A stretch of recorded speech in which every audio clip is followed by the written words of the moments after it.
Progress. Let's get everybody in. All right. I'll kick us off once we start. Let's see. Let's hit some 20.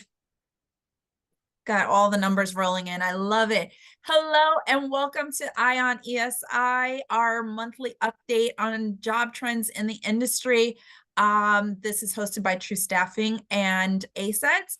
And I am Maribel Rivera, Vice President of Strategy and Client Engagement at ACEDS. I am joined today by Mike Quartararo, our President, and Jared Coseglia, Founder and CEO of True Staffing Partners. How are you both today? Hi, Maribel. Great to be here. Thanks for having me. Doing okay. Mike, you missed us? I always miss you. Apparently I miss the industry because the industry misses you. The industry misses you. Well, we've got a lot to cover today. Jared and I were together in Chicago a couple of weeks ago. We've got all kinds of updates, lots of great things happening in the industry. But before we get started, I just want to remind everybody who is joining us, if you are here not for the first time, if you've joined us in the past, you know that we want to hear your questions. We want to hear your comments. You can drop them in the Q&A. You can drop them in the chat. We'll take those. This is a really quick call. We try to go fast. This is not a boring call, so you won't, no lulls in the conversation. But if you're here for the first time, please engage with us. This is not about me, Mike, and Jared just talking at each other and sharing our thoughts, but we want to really hear what you're thinking, what you're seeing in the market. Does it align with some of what Jared and the rest of us are seeing? So let's get started. Jared, kick us off. What do you want to talk about? This is a great report, by the way. Yeah, so download it now because it's about to be out of date. We'll come out with a new version, probably a truncated one of this that updates us on where we are headed into 2025. But this is kind of the last, few moments to get value out of this data before what I think is everything going up and everything being faster and life looking a lot more like 2021 and 2022 than 2023 and 2024. So we can move on to some of our takeaways. We want to give a quick plug on November 7th. I know you guys are great partners with Relativity. We're actually going to do a whole webinar with them specifically on teasing out skill sets in AIR and generally speaking for AI in ediscovery. What skills are you going to need? What are we looking for? We're going to touch this today, but we've added now a section on our Relativity self-assessment that we worked in partnership with Relativity on our matrix that candidates fill out when they are represented by True that accompanies their resume. That's like a 65 now 75 bullet exploration of, are they no experience, some experience, advanced or expert level in all sorts of different Relativity skill sets. And this is a huge competitive advantage for people that we represent. And now AIR is part of that self-evaluation. So not a lot of people have it yet. But I was just telling Maribel before we started this call, the ones that do tend to get asked questions about it by the employers almost unequivocally, right? So having that experience is sort of a attention getter. It's sort of marquee. It makes people stop and want to know more and ask more questions, even if maybe some of their other skill sets aren't necessarily aligned with what the responsibilities of the job are. So it's worth mentioning, and we're going to unpack that in greater detail to give everybody some guidance on November 7th. Awesome. And I'm just going to say, you and I and our teams have been talking about also doing a much longer webinar in December. So stay tuned for that because we're going to send out some details rather soon. Awesome. Here are our top 5 hottest jobs. As you can see, they're all new. There's a lot of project management jobs. Governance continues to be desired by a lot of firms and corporations. We're seeing an uptick in governance. We're seeing governance separate from privacy or move away from records, particularly in corporate, and focus on a more AI governance-centric component. But right now, it's a frenzy of project management and analyst opportunity in the e-discovery market. Let's unpack a little bit of what those takeaways were from Relativity before we get into the takeaways from the job market, because the two are very much interlocked, right? As they sort of inevitably have to be because of Relativity's dominance in the marketplace. So the first thing that I took away from Relativity Fest, and these were some big aha moments for me, even as a staffing talent agent in the industry, the pricing of air has now hit a place for most people that I work with on the AmLaw and service provider side, where the choice between technology or first pass review with human effort, like eyeballs on documents, reviewing documents, doc reviewers, is now an option, right? The cost is sort of no longer the barrier to entry for people who want to engage in using and exploring AI. And I think the momentum expectation is that it's going to simply cost less and take less time as the technology evolves, as the LLMs evolve. So I had never really been to a conference yet where I would sit down with a corpus of my customers who would all say to me, yeah, we're sort of, going to put it through air. We're already putting it through air, as opposed to doing things in a traditional human pass review. Now, look, everything that I think I say as it relates to we're using AI or air over human effort, you've got to think of that with the caveat of this is like cyborg work, right? Meaning it's a human using AI in a way that doesn't require the same amount of humans as doing it in a traditional or whatever the last way we did it was. I'm not saying that like there's no human effort, just less or maybe more from less people. Maybe another way to kind of frame the conversation. It's not a magic, black box that has, magical abilities. It's still requiring a lot of interaction. But my customers are doing it. And they're on the lookout for people with skill sets at other places who have done it, because they know that they are very early adopters of what they believe will be a normalized future state using this technology. Yes. Did you get any sense, Jared, of from the people you spoke to that there are still some risks that need to be managed? Sure. And are they cognizant of them and working to mitigate them? Unequivocally. Yes. But the biggest barrier to entry has been cost. So No, for me, agreed. like, But putting aside cost, we now see that it's normalizing, but there still right. remain incredible risks to the information, the types Well, of it information. is sort of relative cost, right? Some people are willing to spend more money than others, but when there's a standardization or an acceptance unilaterally, that the cost is no longer what should stop anybody from doing this, because they're going to spend the same amount of money doing it with human effort anyway. Right. That is sort of like a great equalizer. When it comes to all the other things you're talking about, Mike, risk, appetite for integration, willingness to train people, I mean, couldn't be more shades of gray across the spectrum of my customers, right? It's really relative to what the culture of the organization is as it relates specifically to their AI posture and policy. And everybody's a little bit different. We've got some people that are much more progressive than others in terms of their leadership, in terms of their buy-in.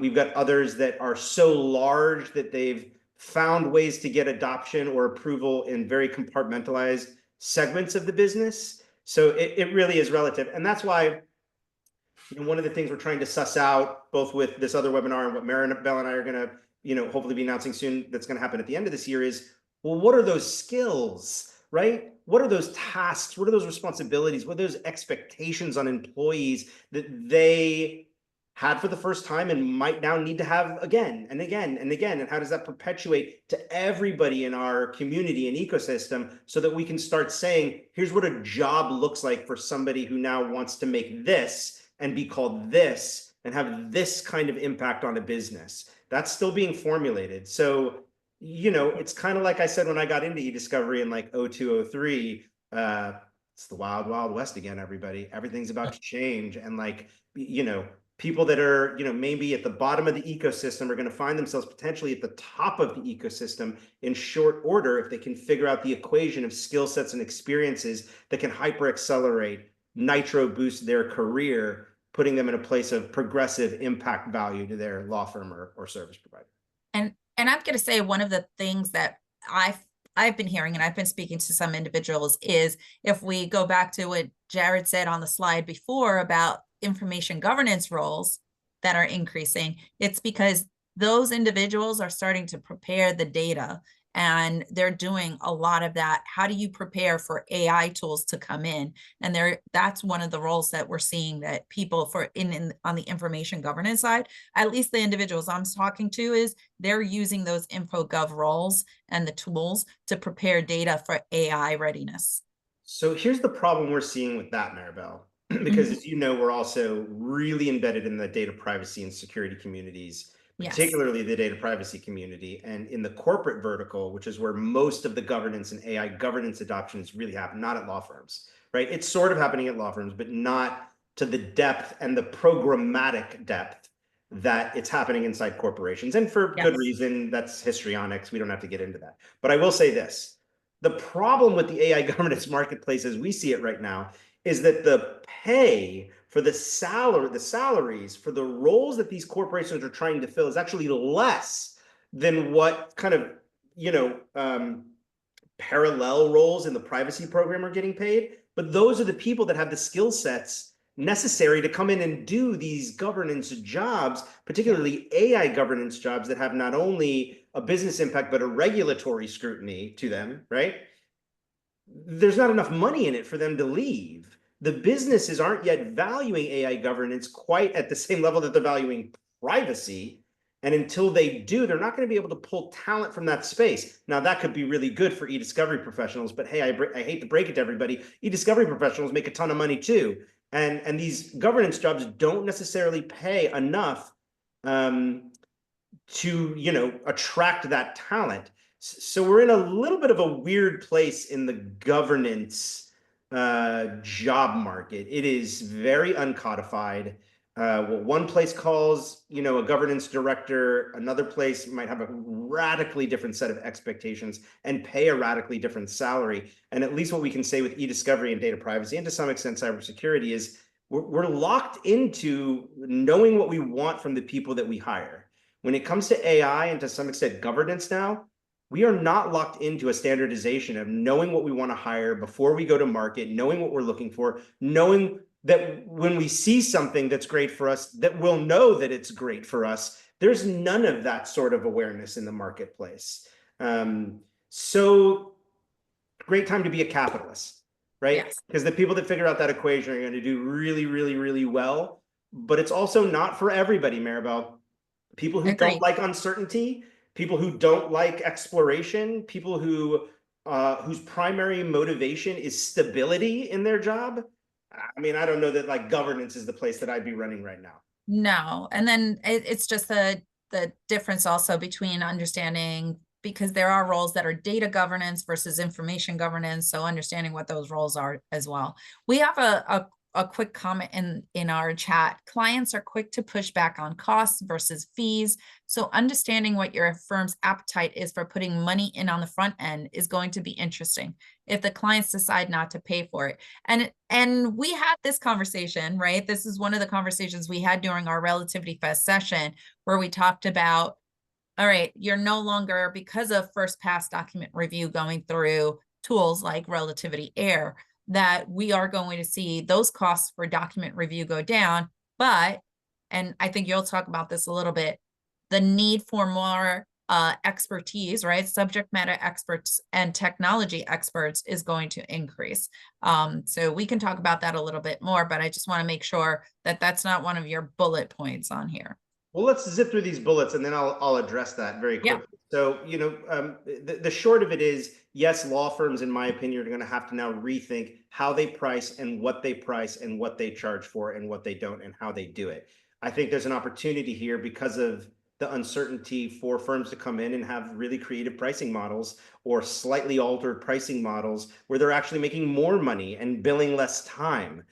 Depending on how they acquire and develop talent and how it relates to their integration of AI technology into their tool set, and then how they build that out. But I'll come back to that in a second.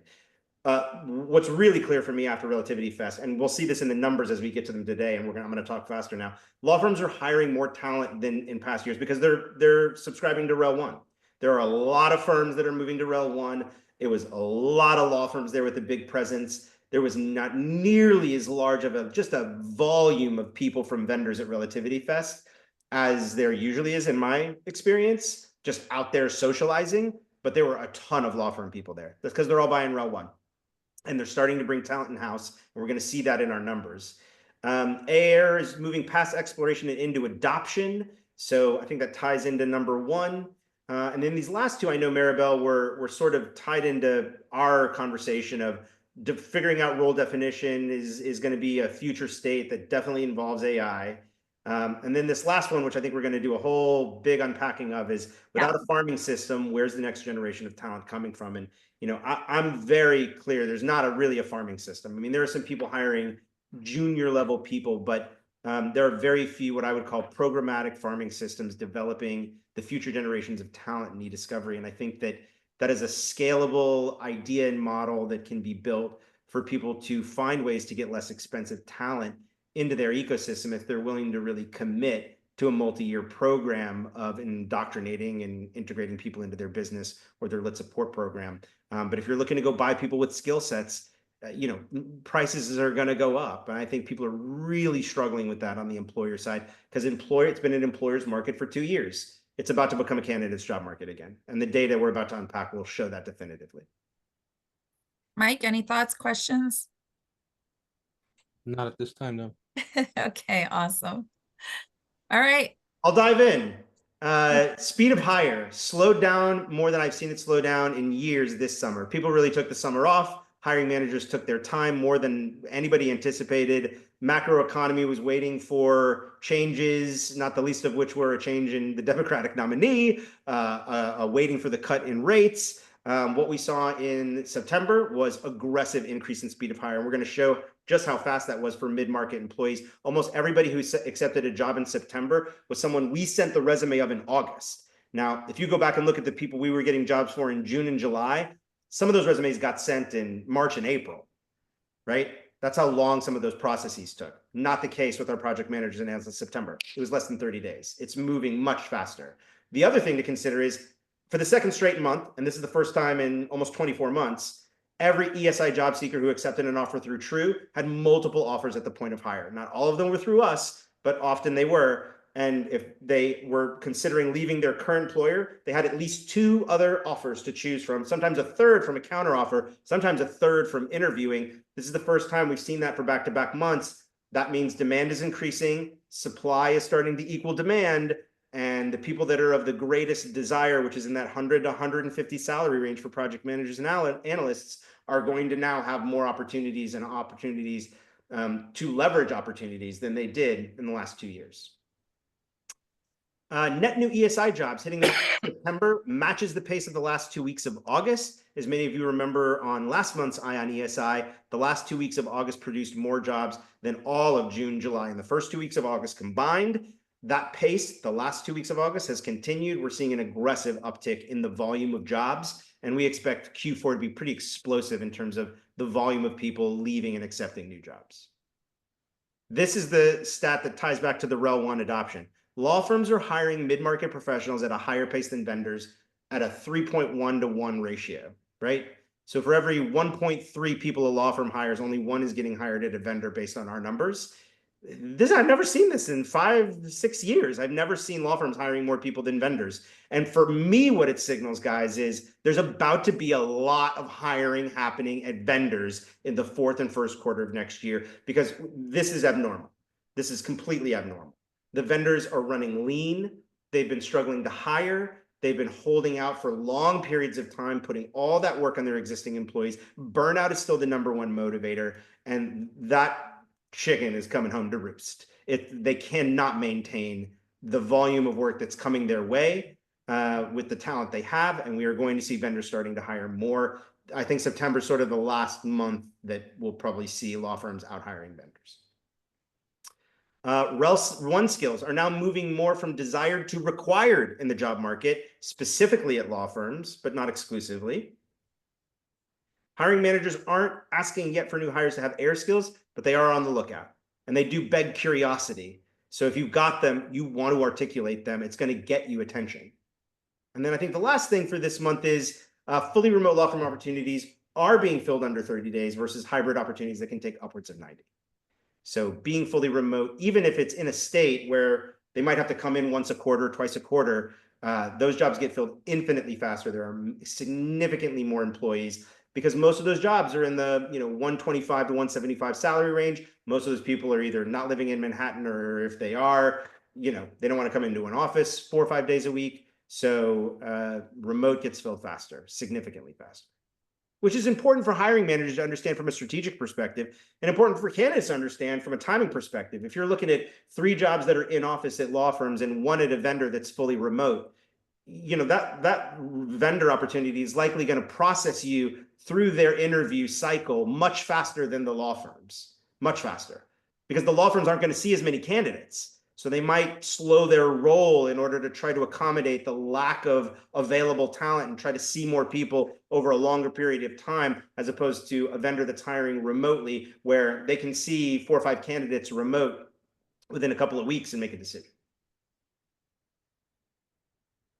I got some data to back all this up if we want to unpack it, or people have questions. I'm not monitoring the Q&A, but as you can see here, the most important line to look at here is the mid-market non-contract, right? That 80 to 40.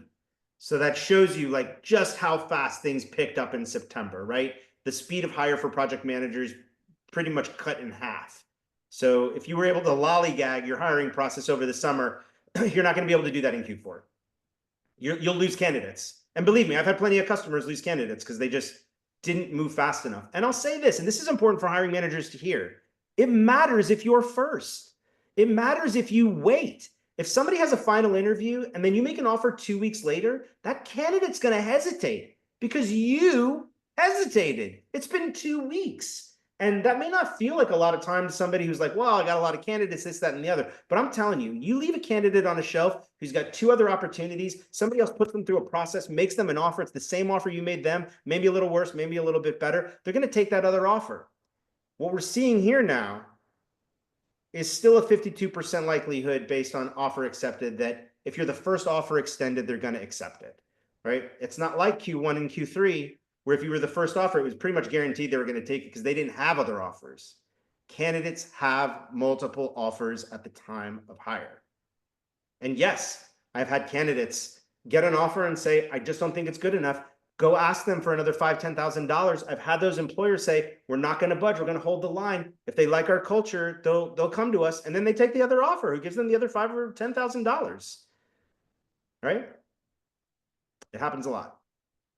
Now you look at the privacy marketplace, just to juxtapose it, total 180. There aren't as many jobs, and there are a lot more job seekers, right? A lot more. This is a new chart that we developed just for today. We thought we'd get some new data in there, but this is 2024 data based on where are the jobs on compensation range and where are the jobs based on the organizational breakdown. And you'll see here just how law firms have surpassed volume of jobs compared to vendors for the first time that I've seen in years. Just how few jobs are at software companies and corporate, and just how many jobs are in that 1 to 150 sweet spot. It's pretty much, 3/4 of the marketplace.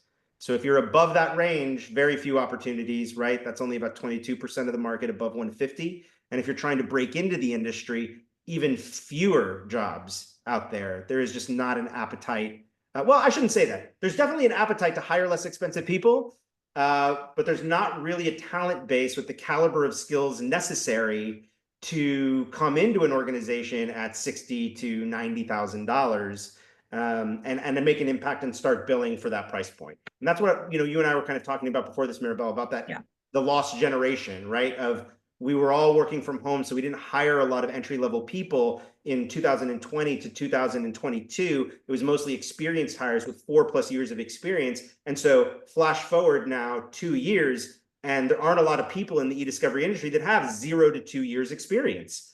Not a lot of people got hired that broke in. And so now hiring managers are like, well, I want somebody with 3 to 4 years experience. And you're like, well, we didn't hire anybody in this community with 0 to 2 years experience over the last 2 years. So there aren't a lot of people that have 3 to 4 years experience. There's people that have no experience. There's people that have 5, 6, 7 years experience, but we're sort of pretty thin on people who entered the industry with 0 or less than 2 years experience between 2020 Q4 and 2022 Q4. Jared, just hold 1 second. I don't know, Chrissy, if you can unmute. We've got two people with their hands up, and I just want to see. We've got Todd. Oh, maybe just one person. I think they put their hands down at this point, so we're good then, I think. But go ahead, Jared. I think one of the questions I have for you then is, like, we do see some people who say they've got entry-level positions, but then you want 3 to 4 years of experience for entry-level positions. How do we work on those positions, right? Looking at at what you just said and looking at where are the jobs? How do you handle those types of discussions? I mean, listen, we are often in the business of delivering unicorns. Occasionally we're successful. Sometimes we have internal conversations. Do we just tell this client that what they're looking for is not possible? Like, do we tell this client that finding somebody for an e-discovery analyst in Sacramento who will come into an office 5 days a week at $65,000 to $85,000 is absolutely not going to be possible? Do we just turn this work down, right? Because this person doesn't exist. They're not going to come into an office 5 days a week. And even if they did, they're not going to come in at that price point. So like, what are we doing, right? Right. It's really tough. Sometimes depending on the location, we think we could pull it off. If it's fully remote, we probably say, let's give it a try. But what we also find is that there's a reticence from employers to potentially hire at that level because they feel like they're going to have to train that person no matter what. And then as soon as that person gets some training, they're going to get poached and leave and go somewhere else and get brought up into the $100,000 range. And I hate to say it, but they're right. They're 100% right. That's exactly what will happen. It happens all the time. Right. The way to avoid that is you have to invest and decide that you are going to build a programmatic farming system where you develop talent, that you're hiring based on attitude and aptitude, not based on work experience, not based on a skill set that is applicable to e-discovery. And at the end of the day, I would say 9.99% of my customers are just not willing to do that. They are looking for people with existing skill sets. And that goes back to our whole, where does the talent come from in our farming system and what we're going to do.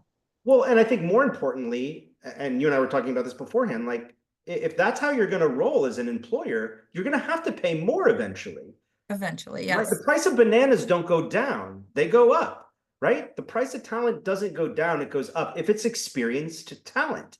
And what happened between 2022 Q4, or no, 2020 Q4 and 2022 Q4 was a 30 to 40% increase in salaries. Now, I don't know that people increased their bill rates of the hourly rate of those employees that were equivocal to the amount of increase that the whole industry was getting. And so we ran into this problem in 2023 and 2024 where we're saying, well, wait a minute, I want a project manager that's at this caliber, but I'm only going to pay 1 to 120. Well, okay, but you can't get that caliber. Maybe you can. Let me try to find a unicorn for you, right? But you're not going to get it in volume. Not in the volume that you maybe would have 2 or 3 years ago. And that's been this sort of tension in the marketplace. I think we're getting to a point where people can no longer say, we'll just put that work on our existing staff, or we'll hold out and wait for someone to come along that's in our price range. And the reason I say that is because in the last 2 weeks, we've seen more vendors coming to us than in the last 2 months. We've seen more contract opportunities bubbling up, right? Which means people have immediate pain points and pressures that need alleviation. That hasn't been a trend. We've seen contracting has been less than 25% of the marketplace. Why? It's not because they don't have the work. It's because they're not looking to scale human resources. They're trying to keep as lean as possible during these down economic times in order to maintain as much profitability. Maybe they didn't increase their price points. Maybe there's a lot of MSAs being signed where the price points are marginalized. Whatever the reason is, whatever the pressure is, people have not been willing to pay top dollar for talent the way they were in 21 and 22. Why were they willing to do it in 21 and 22? Because they lost 1/3 to 2/3 of their staff like this. Everybody changed jobs. It was the Great Resignation. Yeah. I'm not suggesting we're about to go through another Great Resignation. We're not. But what I am suggesting is I think everyone's employee ecosystem is vulnerable in 2025 to other employers coming in and paying a little bit more money and providing a little bit better quality of life to pull talent over to their organization. So we've got one question that I want to make sure that we get to before we drop. And I love when we go over. It gets me so excited. So the question is, I'm new to this group and a paralegal student, which we love. We love those because we think paralegals make awesome e-discovery professionals. On the slide, where are the jobs breakdown? Can you give an example of a vendor in the organizational breakdown? Vendors I would mean, be yeah, the we've got a ton. 37%. So a vendor is someone providing service as their primary means of revenue. Concilio, an Epic, a Plus NXT, a CDS Legal, an FTI Consulting, any of the big four. That's what we would consider vendors or consulting firms. Software companies would be distinguished as a Nuix, a Relativity, a Everlaw, a Disco, a Reveal, etc. We've got etc. a ton of, we've got hundreds of them, and they pop up every day as new ones. Mike, you wanted to add something there? No, nothing about being a paralegal student? You're on mute.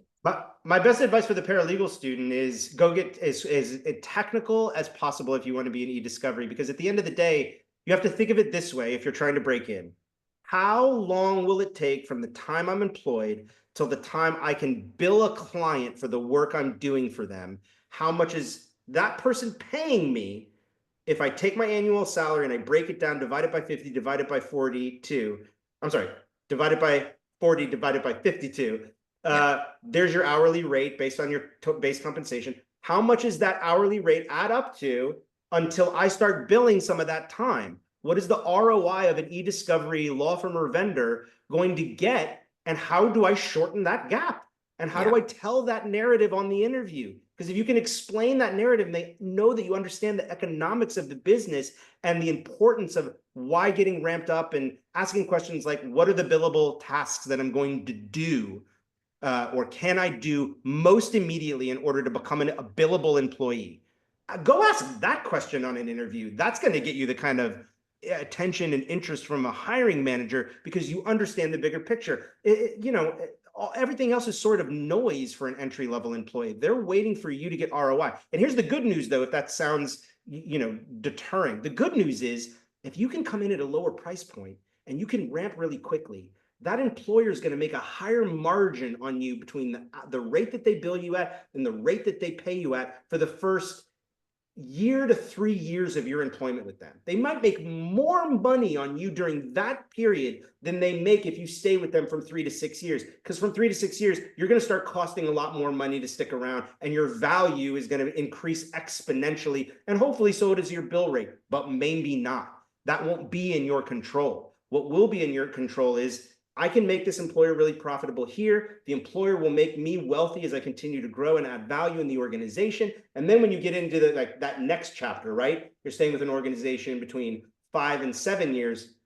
Now you're able to bill at a lot higher rate. You're a much more experienced professional. They can start making more money on you. But there is this sort of balance of understanding that loyalty leads to profitability for the employer who invests in you when you have no experience. And if you can sell that loyalty to an employer, as well as sell your knowledge of bridging that gap, I think you get someone to invest in you. But I meet very few people that can even understand that importance. They want to go in there and talk about a million other things that don't matter. This is what's going to get somebody to invest in an entry-level person, in my opinion. So, Mike, any thoughts? Nothing at this time. Okay, awesome. Well, we're over time. Jared, do you want to jump through any of these very quickly? Nothing's changed. Everybody's trying to hold the line on pricing. All these numbers are going to go up in 2025. That's my opinion.